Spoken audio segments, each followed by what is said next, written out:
В Якутии продолжаются проверки большегрузного транспорта. С 28 сентября по 4 октября дороги федерального, регионального и местного значения патрулируют посты весового контроля большегрузного транспорта в рамках всероссийской акции «На дорогу без перегруза».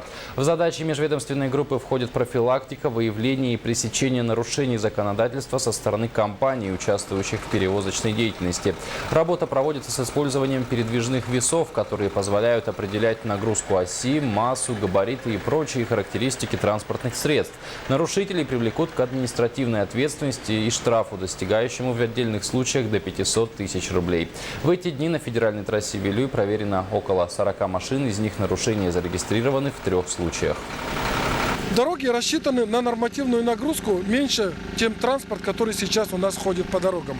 Да, действительно, вес, если превышает 40 и больше тонн, то осевая нагрузка у него, естественно, больше 15 тонн на ось. И, естественно, эти колеса, они режут дорогу как масло. Вот когда у нас наводятся уже ледовые переправы зимой, интенсивность доходит до 1500 автомобилей в сутки. Это вот именно по дороге Вилюй.